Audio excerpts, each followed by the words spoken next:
Welcome to another CEO Wisdom podcast. We have Vignesh Ravichandran with us today. He is building myclone. It's a voice clone for knowledge professional. You can check his company out. I first got on a sales call with him, and quite the interesting companies like Delphi that I've been using, and it's got some potential. He It's not his first company. It's started a couple.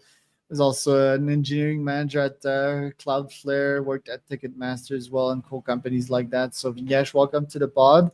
Tell us a bit more about yourself and what you've been up to. Yeah, thanks, Charles. Thanks for having me.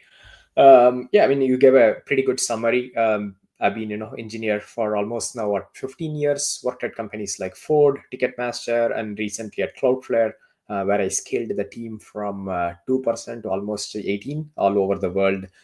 Scaled our internet traffic from 2 million requests per second to 45 million requests per second, and all the way our storage from 1 terabytes to close to 255 terabytes. So quite a bit of experience there. It was great experience there. And then started my couple of startups, as you said, recently pivoted to myclone, what we are building now. Interesting. So tell me about the move, one from going to corporate, right, Ticketmaster and Cloudflare to launching your own company. Did you get tired of corporate? Did it feel odd to leave like a confit, high six-figure salary to the startup world? Tell me a bit more about that decision. Sure. Yeah, obviously. Certainly. I mean, I think it's end of the day, I had this kind of intuition or wantedness that I want to go and build something from scratch. So that's what really led me to, as you said, it comes with all the challenges that you mentioned, leaving a comfy job, having a clear roadmap, good team. And now you're like, oh, I don't know what I'm doing, right? Like scrapping things. Yeah, but that's what I signed up for. But again, going back, I just wanted to do something like that. Right. And that was during the pandemic that you left and started your company, or a bit after the pandemic, I would say. Tell me about Omnigrass. What was that Yeah, project about? it's about taking Postgres and turning that into an enterprise software. Postgres is a very popular relational database, I mean, similar to Oracle or Microsoft SQL Server. Well, the beauty is that Postgres is open source, no need of licensing anything. But again, that also means that there is no like a company behind it, right? There is no support and services. So that's the gap that we try to fill in. Take this open source software, make it ready. That's suitable for enterprises, Fortune 100 companies. And how did that pan out? You only did 5 months at that one. What did you learn from that one? Yeah, it didn't go anywhere. I mean, yeah, it's enterprise sales, right? Very, very tough. Trying to compete against Amazon, Google, and IBM is not easy. But more than that, it's still end of the day. We were building a lot of cool things, but the point is that we need to solve somebody's problem, right? Like I don't think we could ever crack that market. So eventually, I figured out there is not going to be a product market fit. So I left that and started what I'm currently. What we started as a Rappo. It's a two-sided marketplace connecting people who need advice and then the people who have the knowledge, right? There is so many of those available, right? Like expert networks, they call GLG alpha sites. These have been around for 25 years. Intro.co, somewhat fairly recently, last 6 years. That's what we started as, specifically focused on early stage technical startups and engineering leaders. Interesting.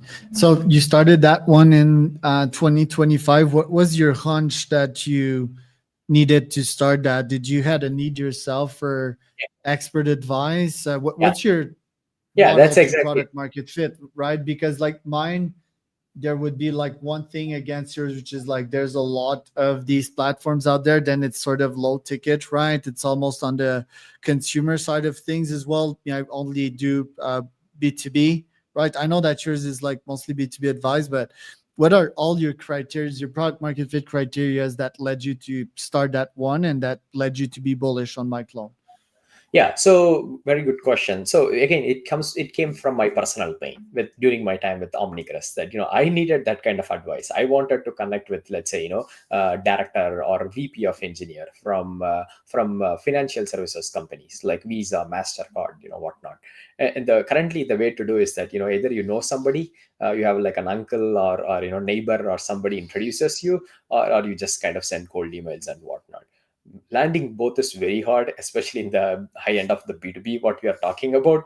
And that's why I thought, what, why isn't there a better network, more of a warm intro network that, that can solve this problem, especially for early stage founders? Because there were a lot of founders similar to my boat. Um, but they all were, trying to figure this out. And some of them takes like 2 years for them to land even one such big customer.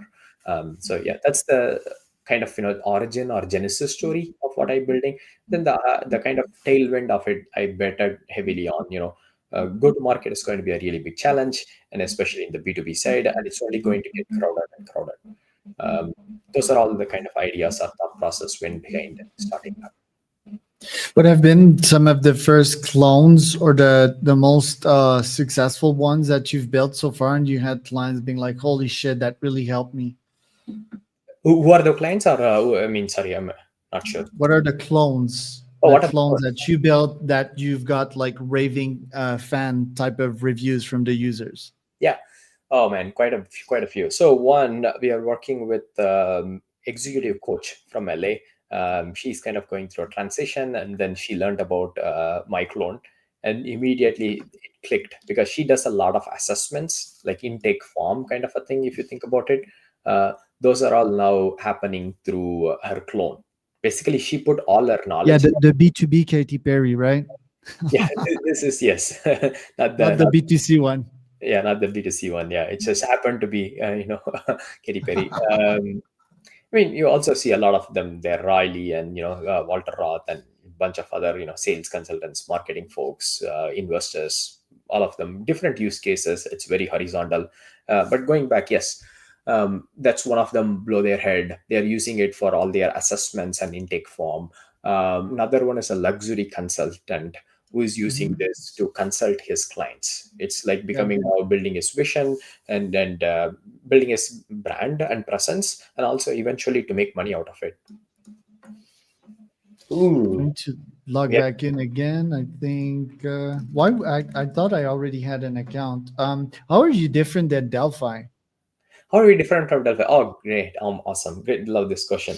So, one, I would say, our focus, we are just absolutely focused on improving the workflows and the lifestyle of consultants and coaches. That's about it. That's the Mhm. only ICP. So, what does that allows us to do is that focus on that specific niche. We focus a lot more on white labeling, and then the other one is like integrations. So, we right now have integrations to so many of the workflows that knowledge Nice. professionals love. So think about HubSpot integration. We have them. Stripe integration. So you can put up a Stripe paywall right before your digital clone. And then you Hmm. can set like a meter time, like, hey, I want to talk to 15 minutes. I want to consult. Somebody asking Yeah. you, can I pick your brain for 15 minutes? You can be just like, oh, yeah, here is my digital clone. Have a conversation and pay me like $30. Win win. Yeah. How do you make money out of this? What do you charge me once I go like a better plan? Yeah, go for it. Yeah, take a look. Everything is live. So free $0 obviously get started. And pro is what we recommend, for people who want to kick the tires and whatnot. It's just $20. The simplest way that I explain to people with who knows Delphi, it's like we are 2x better and 4x cheaper. Hmm. Hmm. How? You Because need to be patient though to get like a lot of $20 a month subscription. Are you guys funded? Like, what's your plan for that?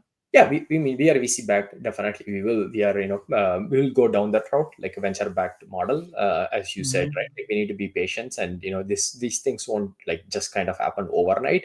But you can see Mhm. a natural progression for us, right? Like $20 is just our way to get our foot in the door, right? Somebody should see the value first. Okay, great, and then if they see enough value, then we will have a lot of opportunities to upsell them.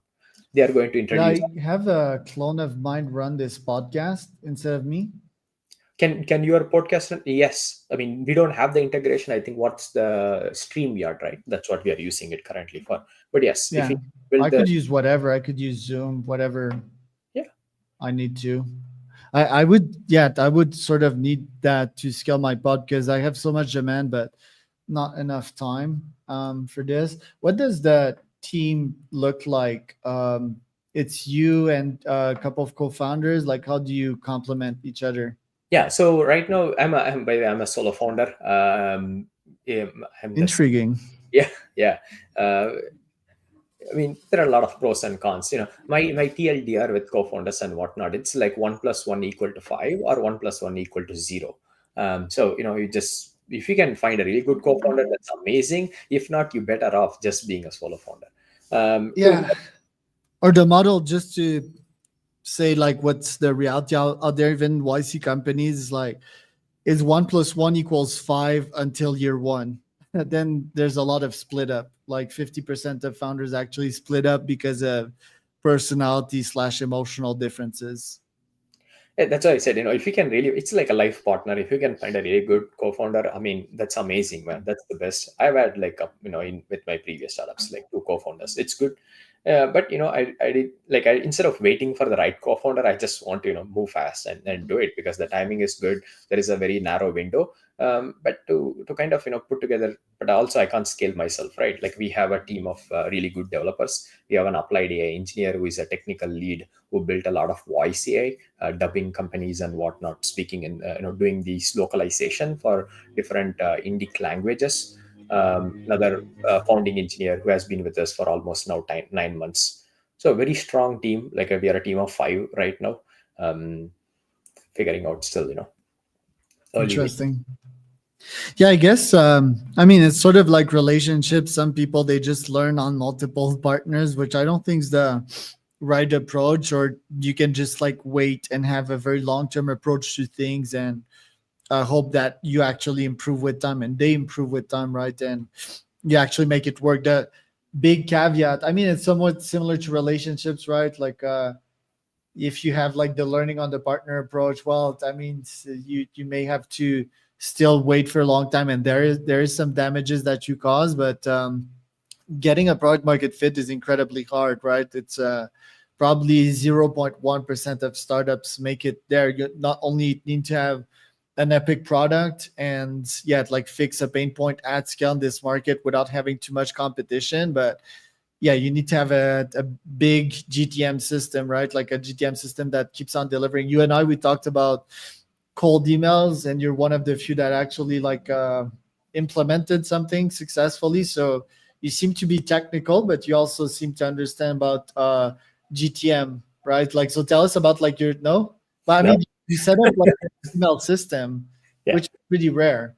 So you're already like better than probably 95% of people that I meet, right? But like, tell me about like the Oh man, go get aspect of things and how what thesis you've tested out so far in the market. sure. Thanks for that. But I don't think we are anywhere near, nailing down our distribution. That's the thing that keeps me awake, right? Like, where are we going to find our next customer? To be honest, that's the one simple thing that keeps me awake. Um, yeah, I mean, with respect to cold emails, we are trying out multiple channels. Definitely, email is one because that's what a lot of our audience lives and breathes in. They live in emails, and then the other one is LinkedIn, right? Like a lot of these knowledge professionals, consultants, and coaches, they do use relatively LinkedIn heavily. Um, in terms of what we set up, our Charles, where we want to dig in into the GDM side of things. Well, for example, if I check Delphi, right, like if I were you, I would probably scrape some people that would be on these platforms or that would have the Delphi technology on their website through Built With, right? Like that would be an easy low hanging fruit and be like, hey, here's how we're different than Delphi. Mhm. Um, I would also go after some specific niche, not necessarily coaches, although coaches fit your budget window. I would probably 10x my prices. I would go high ticket and I would go after people that have like good money. And Um, I wouldn't quote myself as an example. I do have like good money, but I don't think I'm scalable because most agency owners are broke. Um, but maybe VCs, for example, right? Like or advisory firms or advisors, right? Like people that advise a lot of YC companies. I think that's the niche I would hit for you. understood. Okay, so you are saying that go up market makes sense. Um, Yeah, I mean, we are still figuring out our ICP. We do know some of the good attributes of what makes up our ICP, but nothing like set on the stone, right? We have financial advisors, for example, using us. They are more in the higher end of it, right? Like high ticket. Do you need some certifications for that? for For you to onboard them, for them to potentially give financial advice? Not really. I mean, we don't really have any say in what kind of certification that they do. This is more like they use it as an intake form, right? Or they are using it for an education. Let's say, you want to set up like a estate planning, or you want some consulting on 401k, Roth IRA. Like, okay, all of this are education material is out there already. Obviously, they will provide disclaimers saying that, don't take it as a financial advice. If you need any kind of financial advice, then, come and book a time. So that's when they pull it up their Calendly or HubSpot, then they get booked. So that's one of the ways how these financial advisors are using their clones. Do you have like a master plan behind this? For example, getting data that other LLMs wouldn't be able to get, and either selling or doing something with that proprietary data that is very specific to people that they wouldn't share normally with Google or with OpenAI? No, there is no such plan, and I don't think we will ever get to that route. That I say, people say don't say ever, and things like never, but I'm fairly confident we will never get to that kind of business. Our business model will pretty much remain the same. It's like we have a free plan always. We will always have a pro plan with $20. We will keep it that way. And then we will have a business plan that will vary, 250, 175, doesn't really matter. And then we will have an enterprise plan. Come talk to us if you want. The reason I say with that kind of confidence is that's what I saw with Cloudflare. They always kept a free plan. They always have a $20 plan, and they always had a business and the pro plan, and they scaled it to $75 billion company, and then started back in 2020. Different niche though.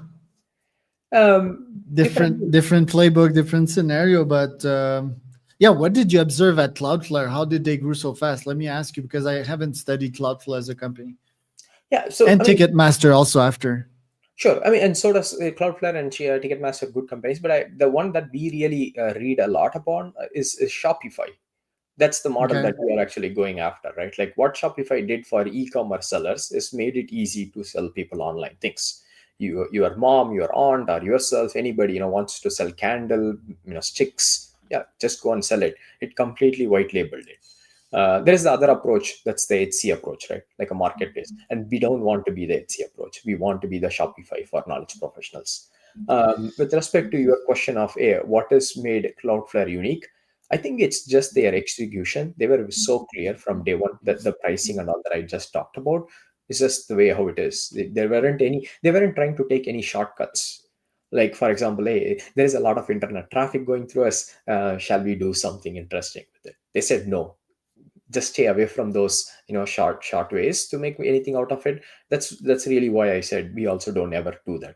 That idea actually came up. Even a lot of our customers said, if you get all this interesting insightful data, you can then start selling it to agencies and whatnot. I said no, it's so easy to break the trust. I mean, Well, not selling it, but like monetizing. I think selling it's a very old and outdated model, but like doing something out of it, monetizing it in some way.